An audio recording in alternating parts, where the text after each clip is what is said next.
I overindulged in the last chord with a fermata which isn't there since it starts on an upbeat 6-1 for that. 6, 1, 3, 4. And therefore it finishes with 5 beats. 1, 2, 3, 4, 5. As if it all starts in the perpetual performance. As it plays in the soul after her hearing it.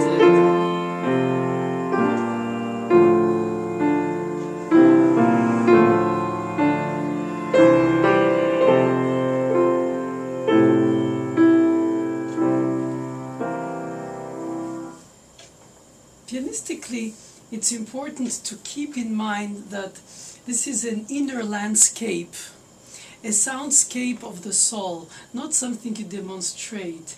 In that sense, the melody of the ascending 6, which is always expressively demonstrative of tenderness,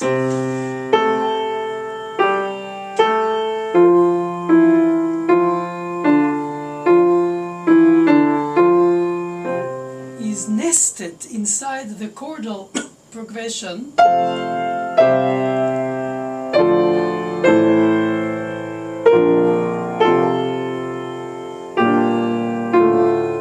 Almost like church music chorale.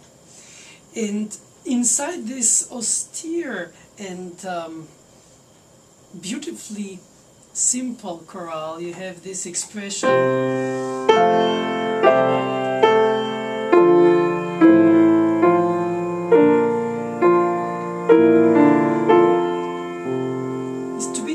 That the 6/4 usage of the meter is there to spread the widest possible phrasing. Could have been in 12/4, could have been in 24/4. In fact, it's one giant phrase. Once you start, you pick up so much air and then you release it slowly by the lungs, just like a singer would do, and you don't want the phrase to end till this horizon line that reaches so far away.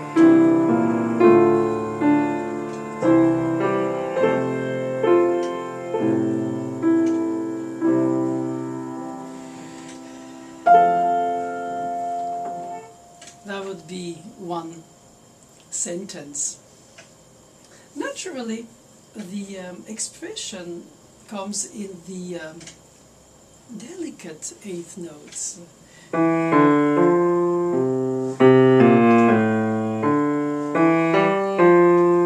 Because the rest is really static harmonies.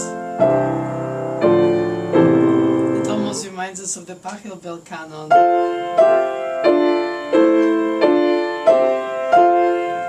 In fact, it's just meant to remind us of nothing but just the harmonic progression. So then the melodic line, which is dubbed in octaves in the two hands,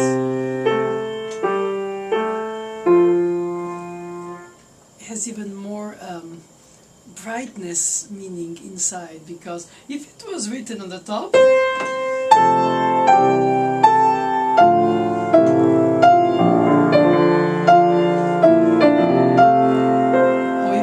apart,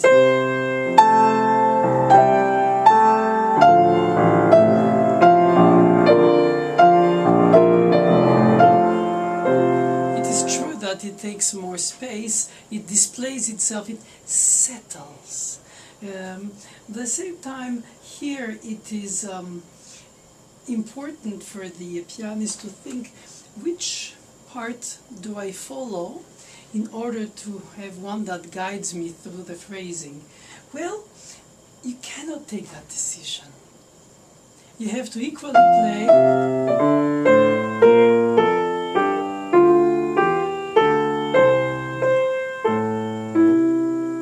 and at the same time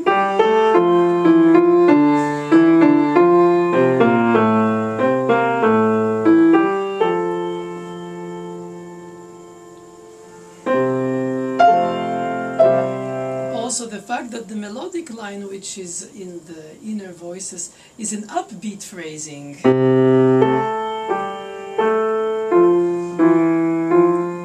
Whenever the chorale chords that so coat the melodic line are downbeatish, short long. 1, 2, 1, 2, 1, 2, 1. Short long, short long, long short, long short, long short, long short, and semiola. Long, long, long, short, long, short, long. Almost like a speech. It's almost like he's reciting slowly a very meaningful stanza. It has something of a recitation in the sense of not searching for, except the leap of the sixth, for any other seductive melodic line. It is more or less idle, and that is why the little movements of the inner voice, which are mostly step motion,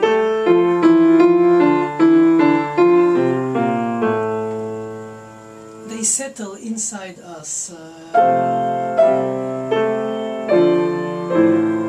Second time he exposes the theme.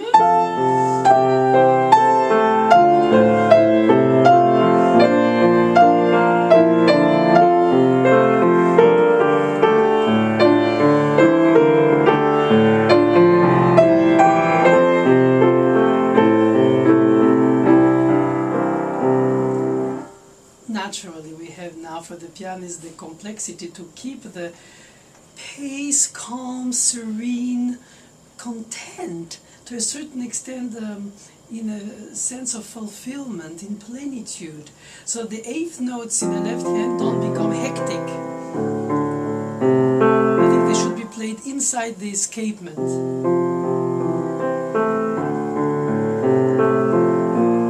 And the slight cradling that will come in the middle section, it's already there with a short, long, short, long, short, long, long, extended short, long, short, long, short, long, short, long, long, long. In the hemiola in 3/2. So that the eighth note's motion has to be melted, merged in the traffic.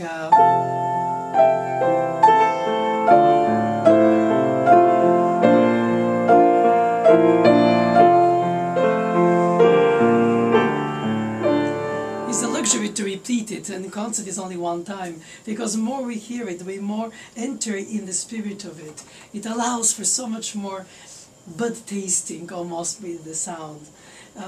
I must say that the eighth notes pattern that sort of rolls, I don't think it's whispered soft. I think is distant energy.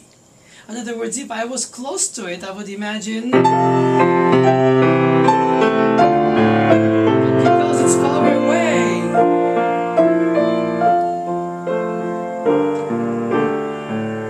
I sense the energy of the eighth notes. I just don't hear their commotion. I just hear their motion. Of course, it's an easy thing to say, but mostly their emotion. Couldn't resist that one. And why should I resist? The point is that I should just not talk and play.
talk, and I didn't. I just voiced differently, of course, the highlighting of the beauty in front of us. And of course, over casting light on one part casts too much shadows on the others. But playing it successfully in various highlighted layers, it allows to really enter in the structure, enter in the... all the senses are alive. All of a sudden the garden is three-dimensional and smelling and sun setting, and everything is just... this sandwich of voiced, layered voicing in the one single performance through the pianist has so much responsibility to make the right balance and choice of the hierarchy of the voices.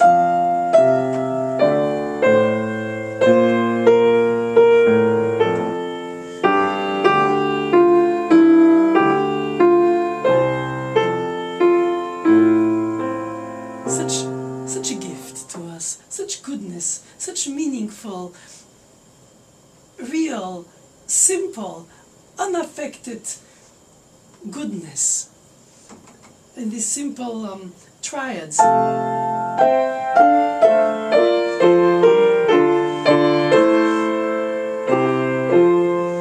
we are in an oscillation between an F major and a D minor on the third, as the bifocal modulation. But it's not even a modulation, it's more a state of mind that is on the brink between being just content and perhaps in D minor when a little bit more nostalgic. But it basically stays in F major rather than in the D minor.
Do that, but not publicly like me, so I'm a little bit ashamed, and I shouldn't, but I am. Just to say that our musical traction is attracted by this music, and we cannot just stop when it stops. It's so, of course, we don't visualize, don't exteriorize it rather, but it keeps walking inside us, and the music rolls, still rolls. Not exactly his, but a combination of echoes of love waves still inside us, cradling.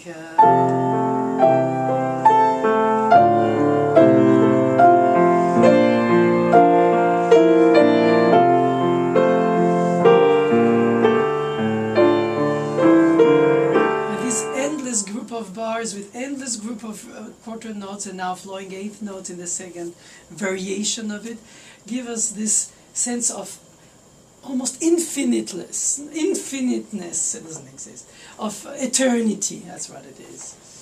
And so to conclude the page, he returns to the more harmonically exposed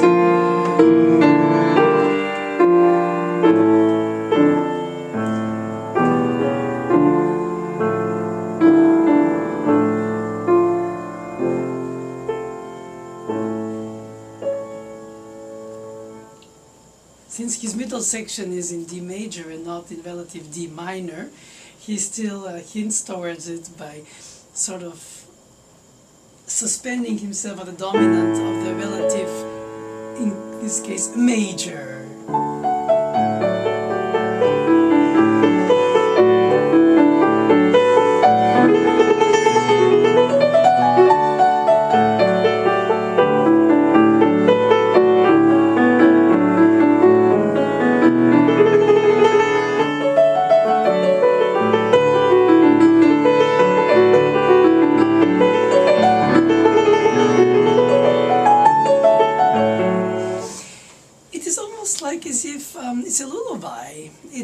lullaby with this repetitivity of the cradling.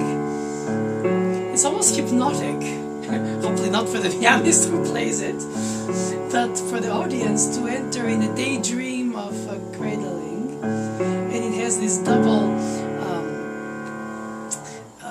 tonic and dominant double ostinato. All this ostinato is very East Bloc, very Mitteleuropa, and Austro-Hungarian Empire, Vienna. Yeah, Brahms is a man of the middle of Europe, and this drone of DNAs, very far away from this constantly moving harmonic progression of the opening, very Western music of Europe. And here is, to note, Chopin's berceuse or lullaby is also cradling with tonic and dominant, and also a double tonic dominant ostinato, because he repeats it. It's more like settling, so that the child, if the mother sings, or whoever is singing or thinking or saying this lullaby, enters in a continuous repetitivity which is conducive to relax the tension and relax, to enter in either a daydream or really in sleep. In abandon, that's the word. Certain level of vulnerability.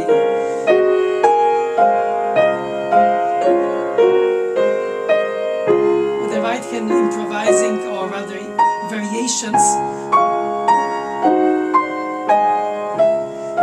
And then here.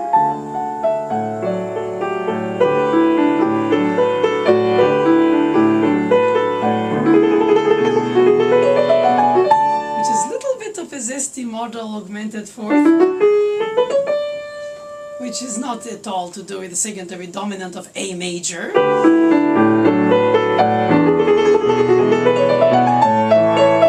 He doesn't do that, but the G sharp stays in the D major mode. With a tritone and then a perfect fourth. If it doesn't have that drop of lemon in this soft, it would have been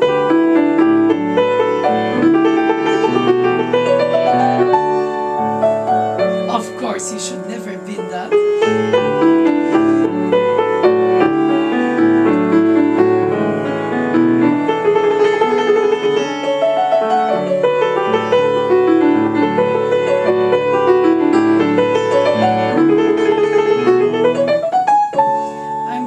It's not so much about lullaby as much as perhaps through this reminiscence of something deliciously tender that happened probably very long time ago, as Brahms used to say that the late opuses in question for the intermezzi 116 to 119 are lullabies to his pain. Perhaps regrets, perhaps memories of good old times, but as I say, from far away. The distance matters a lot. It's not soft because it's whispered. It's not whispered. It's just from far away of the time. I remember in the time, the echo of the time. So we pass from 8th notes to triplets to 16th notes to trills. So we have a rhythmic accelerando in the decorative right hand, while the left hand remains stably cradling.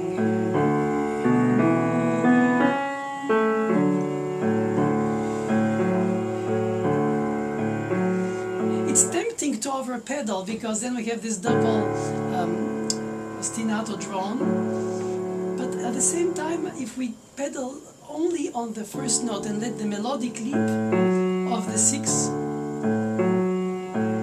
interval or third or sixth, then we hear it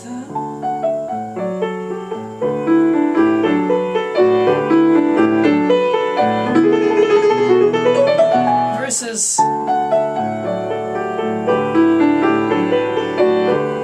an abundant sauce of fuzz. Or perhaps finger pedal, which will allow for in between the two extremes, dry or overly wet.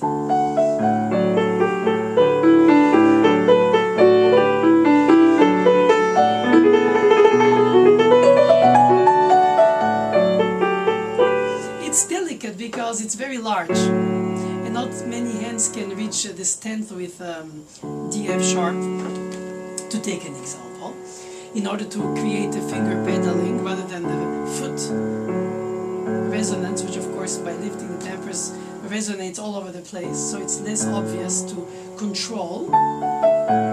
Or then a slight shifting, no, shaking, shivering of the tip of the toe, like you were doing Debussy.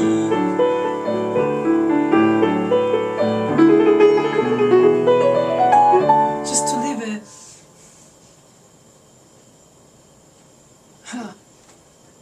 a mist over it.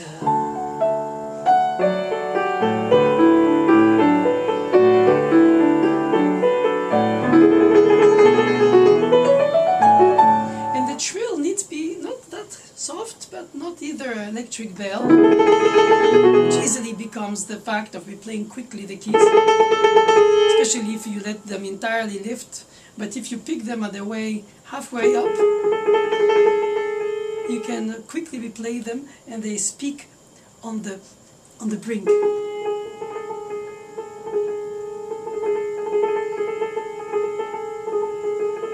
Instead of, obviously, because even if you played full trill with the una corda, stifled trill, it needs to be replayed at the moment where the lifting of the key will almost kill the sound or die, and then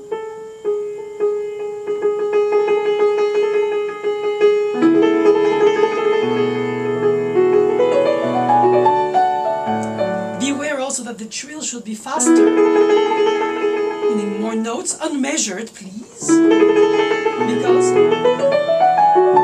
so la si do re mi fa sol la, the well-aligned 16th notes by 8 are there to be like little pearls, or almost like a childish recitation. And therefore this little chord that is on top of it, highlighted by the tritone, becomes a little bit of a shiver.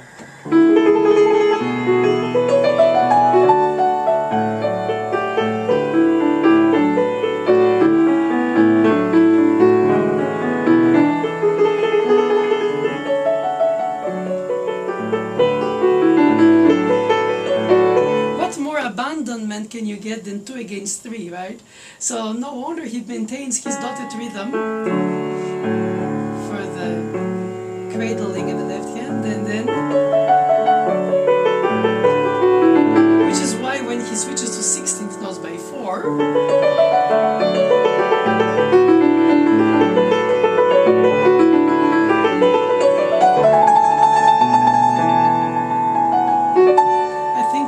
is porous, almost.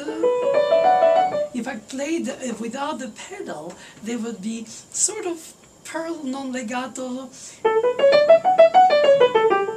not frankly staccato. That would be dry.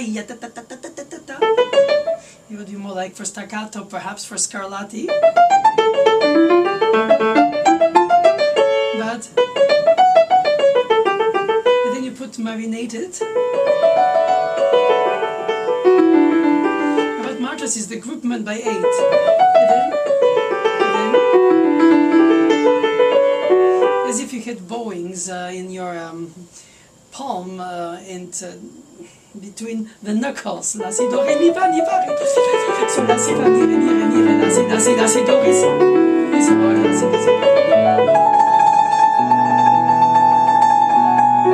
I'm tempted to put a little fermatina or nano fermatina on the, just to let it blossom to fruition. Sometimes by the time we start the arpeggiation and the trill, we're already in the middle of the bar. Doesn't leave much room for a trill in terms of amount of notes. It's not furnished enough.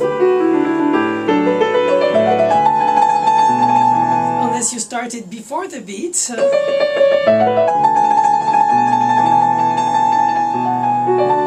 overindulged.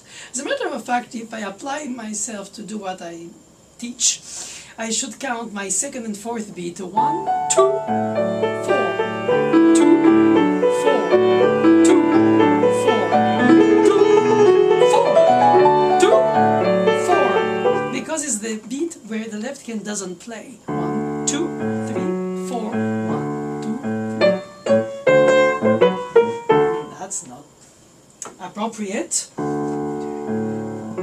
So if I think 1 and 3, which are obviously the downbeats, 1, 2, or 1, 2, 3, 4, I might progressively slow down because I'm so comfortably settling in the grooves of the beat, and then every other beat becomes more comfortable and more deep in the sand.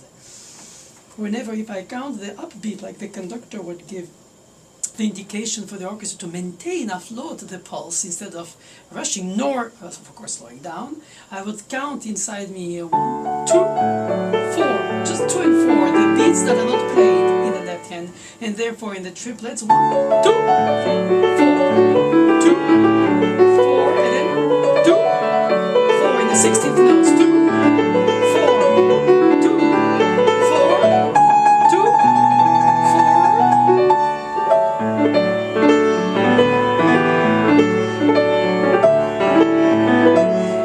That was a mistake. In this section it's tricky because on one side you wish to play faster and faster, since we went from 8th note to triplets to 16th notes to trill. Then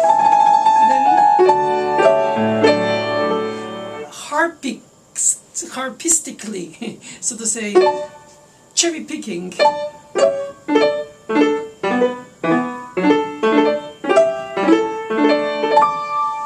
But then the quarter note has to remain longer.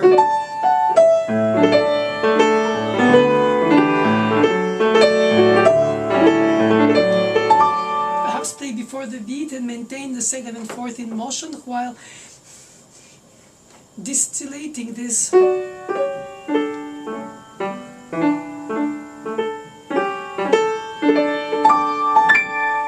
Perhaps a bit playful, a little bit playful, gnomes-like.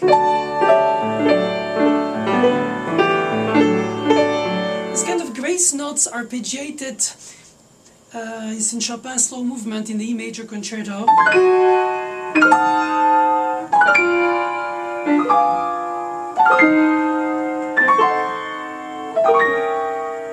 It's like a fairy tale-esque. Doesn't exist as a word. Or at least as a meaning, is like magic, a little bit stardust.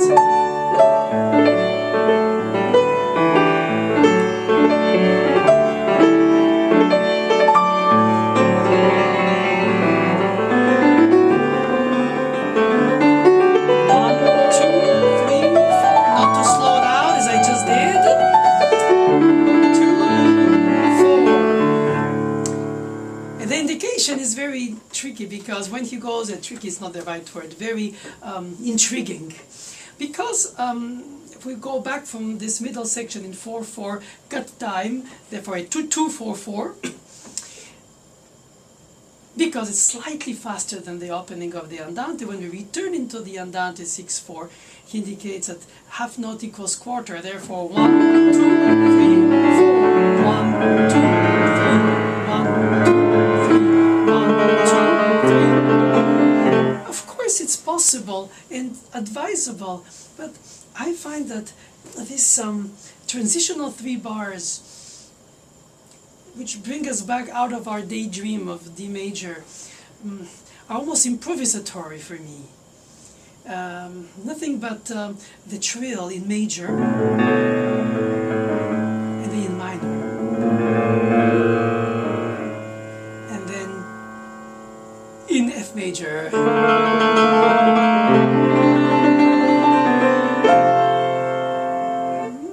Subtle, subtle. It's not a trill, it's a shaking, it's a shiver.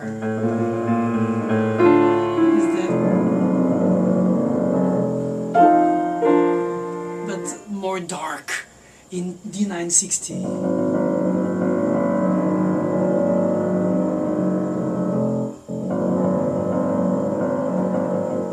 Here it's not as deep, especially when it's happy in major. Not happy, that's reductive, but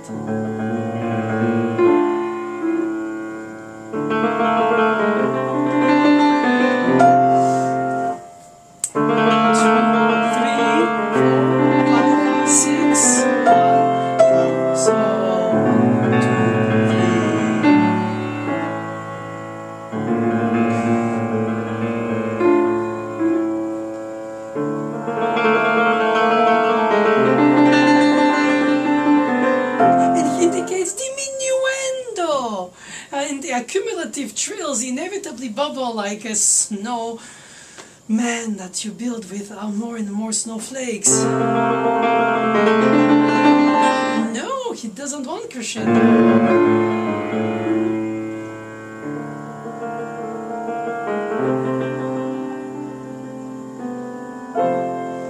That is inaudible, so what's the point?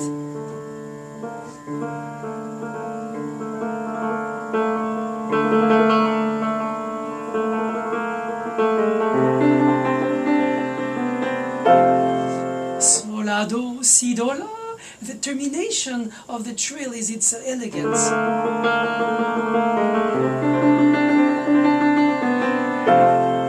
It's like a necklace. It just has this roundness to it for the shape. Not just trills.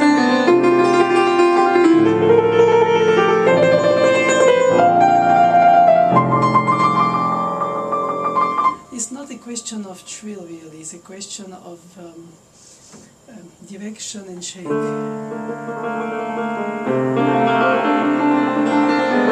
He didn't try double trill. Oh, too bad.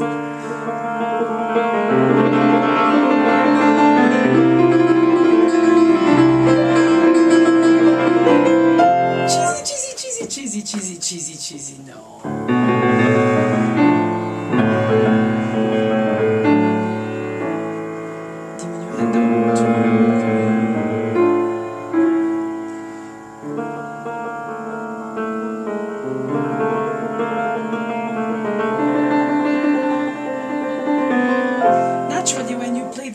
At such level of intimacy in the replaying, just at the very moment of their almost breaking sound away, and one of the two fingers is the thumb in this case, 1, 2, and the B flat, of course, being the black key, it's higher than the A. The second finger being longer has to be bent, the thumb being shorter has to be straight,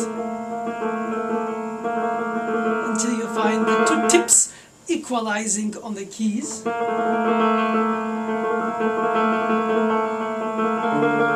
It's always more the A than the B. It justifies it paradoxically because a trill is an appoggiatura repeated. But that is in Baroque days. Here is more about almost shaking on the same note, if he could write it, but may remain piano.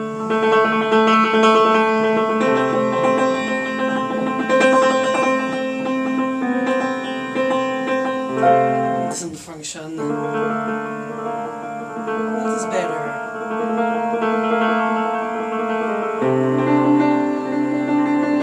Of course, now the two white keys are almost more difficult because there is no higher key to go to like in the first two.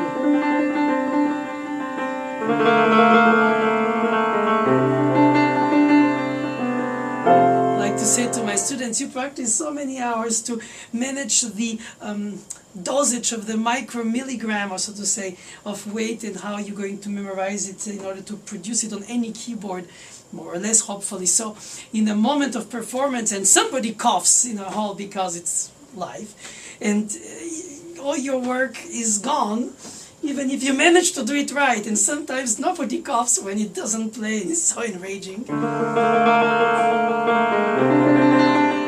You almost feel like coughing as an insurance policy in case it doesn't work. Well,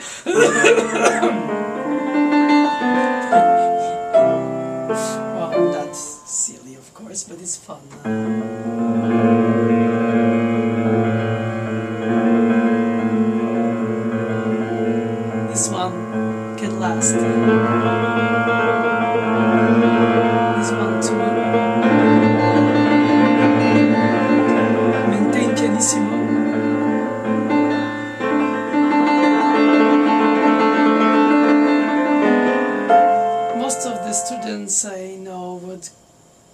trills and all kinds of subtle touches, blame it on the keyboard, because no keyboard is alike and no keyboard is really well adjusted for us. And in any case,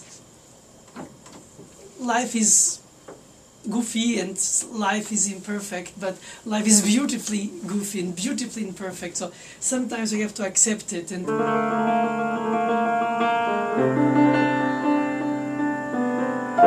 so what if your teeth didn't speak?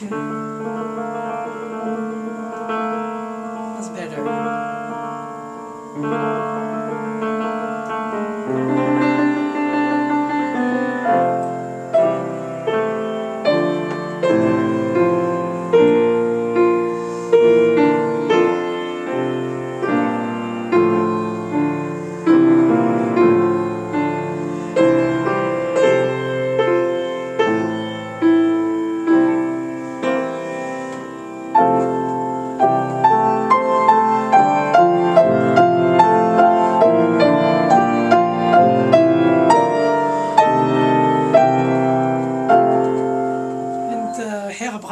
Professor Dr. Brahms says più espressivo, as if until now it was not espressivo.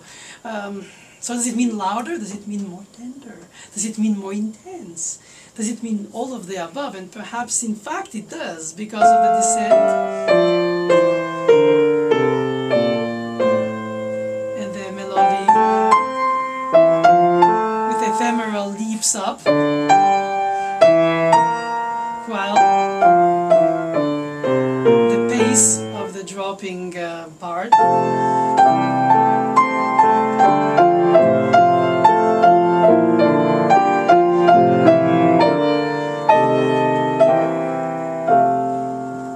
I still believe in the old-fashioned legato handmade with fingers in succession, two, so it'd be 3, 4, 5, 4, then 5 under 4, short finger under the long bridged.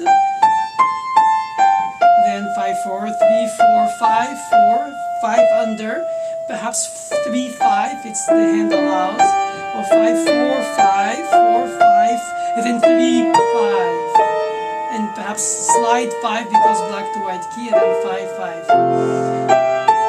Naturally, it's not possible to do any fingering for the legato of the bottom part, where we try to slide on the edge of the tongue of the key.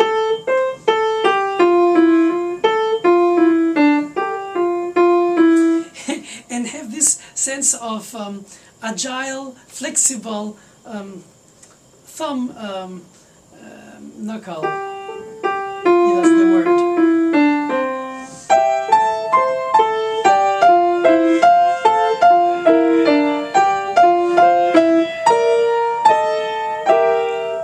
Of course, that's pedal-less for the practice, with little pedal for the color or the taste.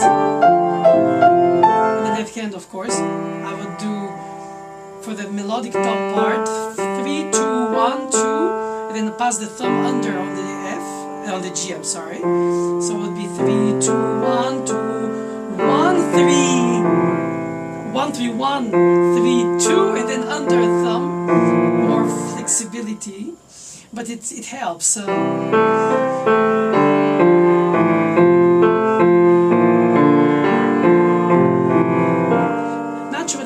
Pianos of today compared to the past in terms of their sound and length of sound projection, and fingerings that allow to be played mostly 5-5-5. So a very, very smooth portato and then pedaled. Of the synthetic, I call it legato, but it's not to be condescending because it's beautiful too. And mostly it keeps the imprint of the octave in a stiffer arm, which shouldn't, but let's say it allows for the fact that in the expression, in the added emotional crescendo, you would keep your octaves clean instead of dropping them to 7th.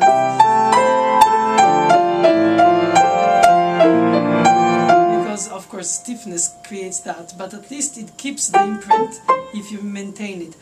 I still, yeah, that's my personal credo. Fingered legato.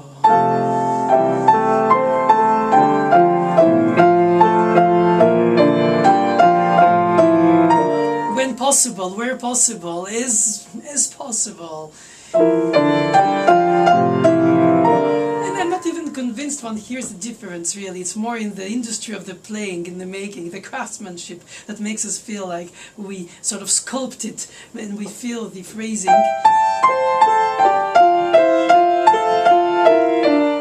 But it's perhaps just an illusion.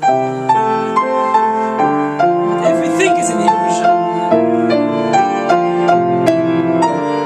The support of the palm has to be so strong that this flexibility of the tip of the fingers to adapt to the different topography of the notes that Brahms wrote in this key of F major as it is, I'm not going to change the key for that, conveniently or not, is to do with the fact that we feel it. But if we are overwhelming with weight the arm, from the arm the palm, then inevitably we'll have a crash.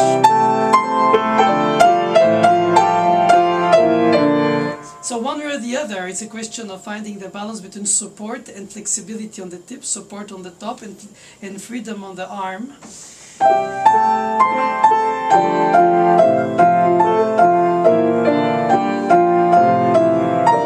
If chosen according to the acoustic, the pedal can be so limited at that point. So you hear the chords held in this chorale, creating their harmonic pedal, so to say, and then the melody in those patterns almost of pentatonics. Brahms avoids the leading tone to remain in this kind of well-being that is not tense or released. And then here he adds it.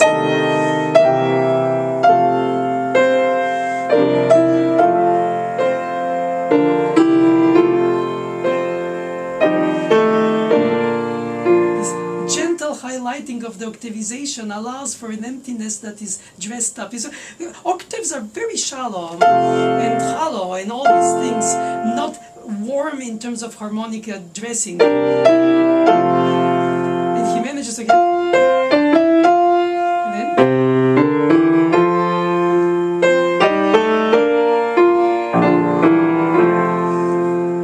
in the middle of very little harmonization. There's not 1/7 chord really, everything is triads. Well, almost.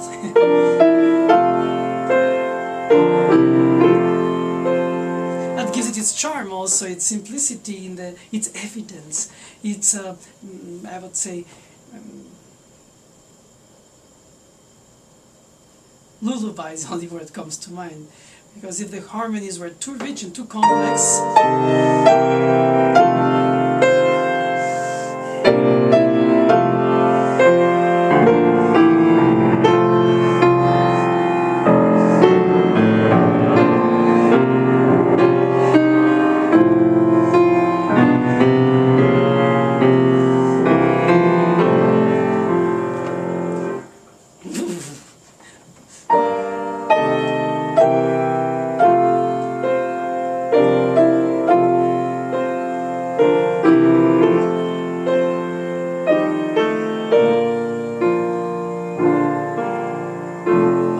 he has to have a plagal cadence, specifically to have no leading tone. 5 of 4, but then 4-1, that appears like 1-5.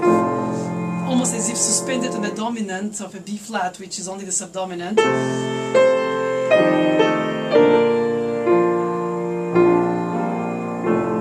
And not...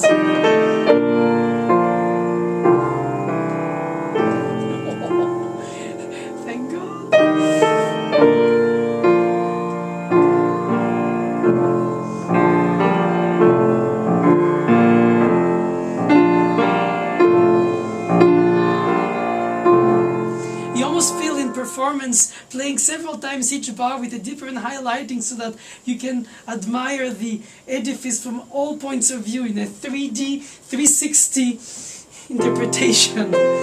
becomes overindulgent and narcissistic, obviously. But who is not in this case?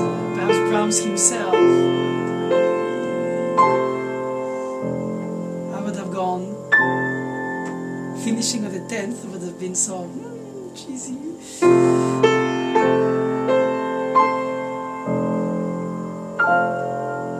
Finishes on the tonic, but only 5 beats, because in the notational tradition, an upbeat phrase has to finish with the lack of that beat at the last bar in order to not even being replayed. It's notational. So, which is why there is no need for a fermata, as I overdid in the very first playthrough.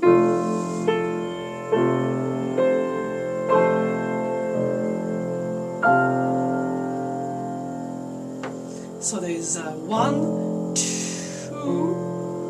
3, 4 Fs for 2 Cs and 2 As.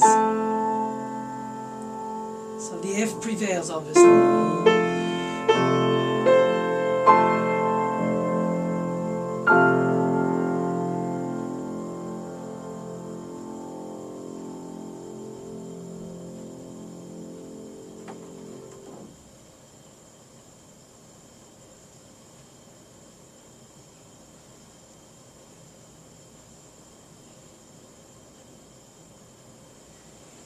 Continues to play inside. Thank you.